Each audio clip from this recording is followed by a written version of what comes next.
बिस्मिल्लाहिर्रहमानिर्रहीम। मेहताब हैदर एक नए एपिसोड के साथ आपकी खिदमत में हाजिर है और आईएमएफ के प्रोग्राम की तकमील आईएमएफ के प्रोग्राम की अप्रूवल के बाद, मंजूरी के बाद पाकिस्तान को 1.2 बिलियन डॉलर्स की किस्त भी मौसूल हो गई है।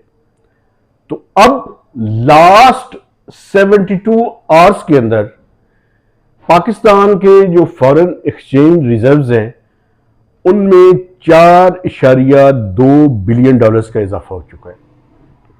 ये मेरे ख्याल में पाकिस्तान की रीसेंट इकोनॉमिक हिस्ट्री में मुख्तसर तरीन अरसे के दौरान सबसे ज्यादा इजाफा है।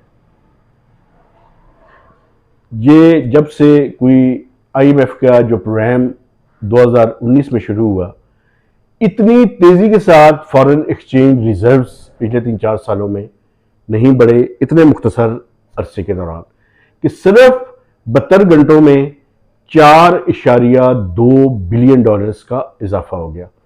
इससे पहले पाकिस्तान के फॉरेन एक्सचेंज रिजर्व्स कोई 4.4 बिलियन डॉलर्स पे खड़े थे। Held by state bank of Pakistan की मैं बात कर रहा हूं। एक तो बड़ी कंफ्यूजन क्रिएट होती है, वो कंफ्यूजन आम लोगों को ये समझ नहीं आती। मैं अपने देखने वालों को ये बताना चाहता हूं कि पाकिस्तान के जो फॉरेन एक्सचेंज रिजर्व्स हैं उसके दो कंपोनेंट्स हैं।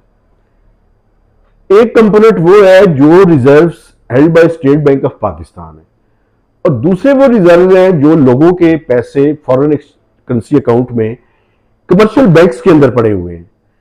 हुकूमतें क्या करती हैं, चाहे पीटीएम की हुकूमत हो या ये मौजूदा पीडीएम की हुकूमत हो, ये वो जो कमर्शियल बैंक्स में लोगों के पैसे पड़े हुए हैं उनको मिलाकर ये अपने फिगर्स बताते हैं। तो वो आम बंदा कंफ्यूज हो जाता है। मसलन अभी डार साहब ने ये कहा कि हम 14 से 15 बिलियन डॉलर्स पर ये फॉरेन एक्सचेंज रिजर्व छोड़कर जाएंगे।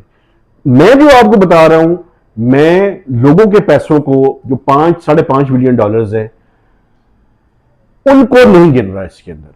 मैं वो पैसे बता रहा हूं आपको जो कि held by state bank of Pakistan है। वो 4.4 पहले थे, 4.2 ये हो गए, कोई तकरीबन 8.6 बिलियन डॉलर्स के लगभग हमारे रिजर्व्स पहुंच चुके हैं। अब आगे क्या होना है वो मैं आपके सामने जो है वो रखना चाहता हूं। 700 मिलियन डॉलर्स और पाकिस्तान को मिल रहे हैं। उस 700 मिलियन डॉलर्स में 450 मिलियन डॉलर्स, उन 700 मिलियन डॉलर्स में से 450 मिलियन डॉलर्स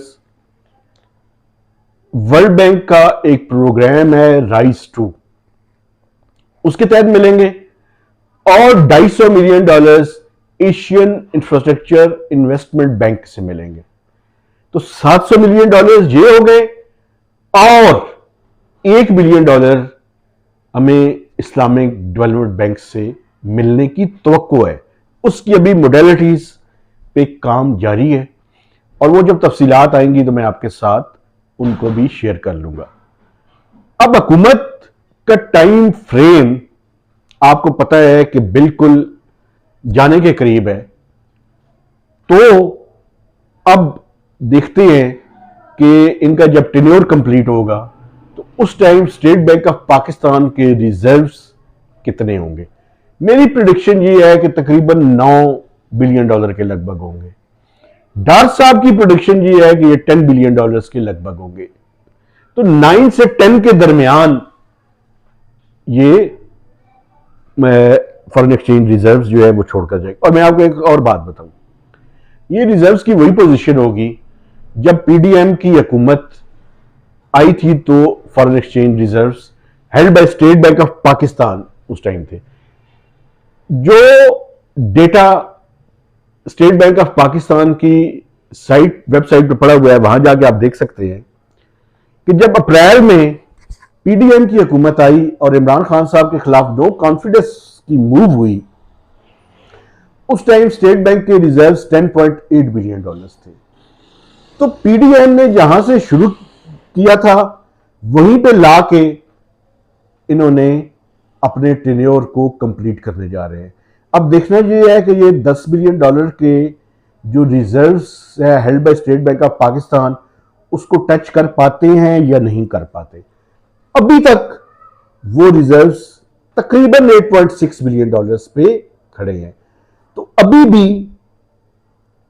1.4 और 8 तकरीबन यानी $2.2 बिलियन के फॉरेन एक्सचेंज रिजर्व्स और करें मैनेज, तो वो पीटीआई जहां पे छोड़ के गई थी उसको टच जो है वो कर पाएंगे। मुश्किल तीन सूरत हाल थी, इसमें कोई शक नहीं है, लेकिन पीटीआई का जमाना भी कोई इतना आसान नहीं था। तो कंपैरिजन करते हुए फिगर्स कम से कम झूठ नहीं बोलते, और वो जहां छोड़ के गए थे, अब देखना ये है कि पीडीएम जब उनकी हुकूमत का खात्मा होता है और नेशनल और प्रोविंशियल असेंबलीज डिसॉल्व होती हैं, तो उस टाइम जो लेटेस्ट फिगर्स होंगे वो क्या होंगे। एक चीज जो है वो कम से कम मैं समझता हूं कि हमें जो हकायक हैं उनको बिल्कुल सामने लाना चाहिए। वो ये है कि कम से कम पीडीएम की हुकूमत ये मैनेज करके जा रही है कि अगले 6 माह में पाकिस्तान जब पॉलिटिकल ट्रांजिशन से गुजर रहा हो, अगर ये पॉलिटिकल ट्रांजिशन हुई, क्योंकि कुछ सवालात पैदा हो रहे हैं, उन पे मैं किसी नए वीलॉग में आपके सामने बात करूंगा। अगर और मगर जो है वो शुरू हो चुका है इलेक्शंस के हवाले से भी। तो अब देखना ये है कि क्या उस पर क्या सूरत हाल निकलती है। अगर स्मूथ पॉलिटिकल ट्रांजिशन होती है तो उसके दौरान अक्टूबर यानी नवंबर में अगर इलेक्शन होते हैं तो उस टाइम तक कोई डिफॉल्ट का खतरा नहीं होगा। उसके बाद नई हुकूमत जब आ जाएगी, मार्च में ये आईएमएफ का प्रोग्राम खत्म हो जाएगा, तो उसको एक नए आईएमएफ के प्रोग्राम में जाना पड़ेगा। इसके अलावा कोई हल नहीं। तो जिन्होंने भी आइंदा हुकूमत में आना है उनके लिए इकोनॉमिक फ्रंट फूलों की सेज नहीं होगा। लेकिन पाकिस्तान में एक और भी प्रॉब्लम है। ये जो पाकिस्तान की लीड्स हैं ये समझते हैं कि ये चीज़ें मैनेज हो जाएंगी और वो सिर्फ इक़्तिदार में आकर इंजॉय करेंगे पर्क्स एंड प्रिविलेजेस। तो अगर हमने अपनी इकॉनमी को ठीक करना है तो ये पर्क्स एंड प्रिविलेजेस वाली इलीट से वो पर्क्स एंड प्रिविलेजेस लेकर, चाहे सिंबॉलिकली वो हों, सिंबॉलिकली से मुराद ये है कि वो आर्गुमेंट ये दिया जाता है जी इतना बड़ा खर्चा नहीं होता। भाई खर्चा होता है। आप जब इस मुल्क में ये अवाम के अंदर ये तासर हो कि आप इस मुल्क का इक़्तिदार अपने इंजॉय करने के लिए इस्तेमाल करते हैं, तो आप उनके ज़ख्मों पे नमक पाशी करते हैं। तो कम से कम ऐसे ना कीजिए। लोग इन्फ्लेशन और अफरात ज़र के वजह से परेशान हैं, तो मेहरबानी करें और इस मामले पे लोगों के ऊपर रहम करें। इजाज़त दीजिए। खुदा हाफिज़।